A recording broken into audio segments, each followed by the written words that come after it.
There's a certain kind of tiredness that sinks deeper than the bones, a hollow fatigue that clings to the soul like a shadow with teeth. Lately, that shadow had made a home in me.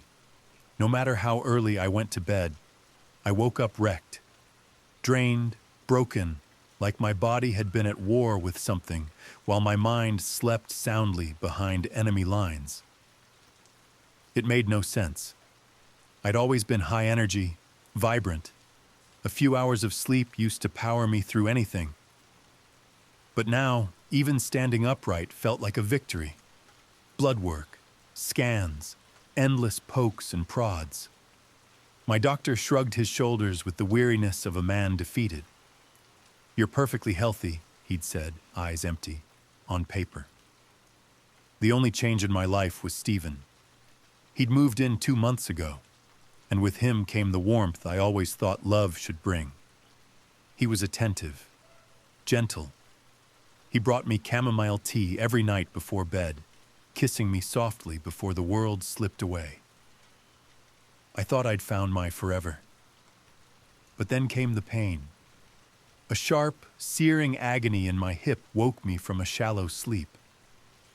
I staggered to the bathroom, legs trembling under the weight of something unseen, and what I found in the mirror stole the breath from my lungs.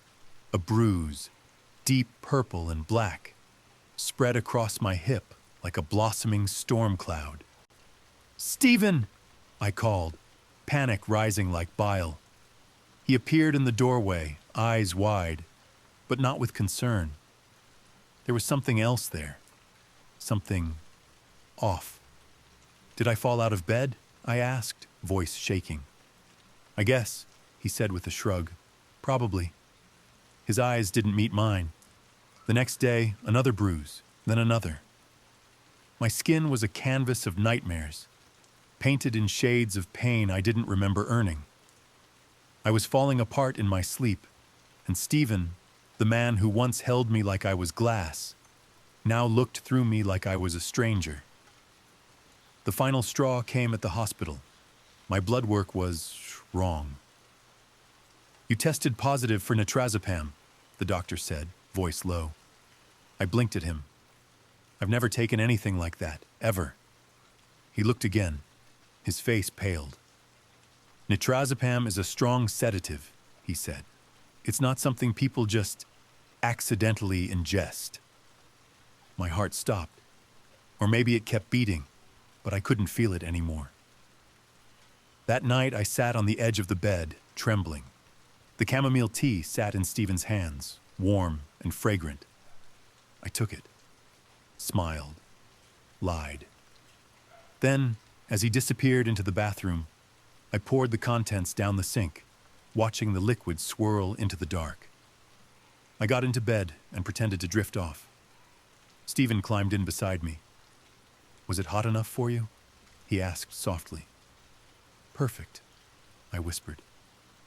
I've never felt more alone than I did lying beside him in that moment. My skin crawled. My mind screamed.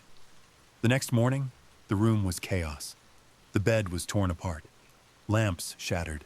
Stephen was gone. My body ached like I had fought something. Not just been hurt, but had resisted.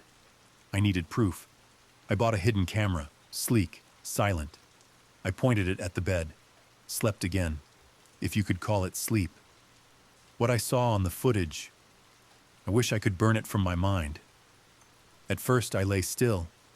Then something changed. My body moved, not like a person moves, not like me. I jerked upright, eyes wide, mouth slack. Then, God help me, I crawled, up the wall, like an insect, like something out of a possession film. My limbs twisted at angles that defied anatomy. I crept along the ceiling and stared down at Stephen. He knew. He was ready. He pulled a wooden rod from under the bed like it was routine. I pounced. He fought me, bound me, handcuffs, chains, an hour of chaos. I looked down at my wrists. The bruises suddenly made sense. Later that evening, I didn't scream. I didn't cry. I ran into his arms when he came home and whispered, Why didn't you tell me what you were going through? He gave a crooked smile, that same eerie calm. I thought you knew. The drugs usually help. I stared at him, barely breathing. Why are you still with me? He kissed my forehead. My last girlfriend was a jealous psychopath.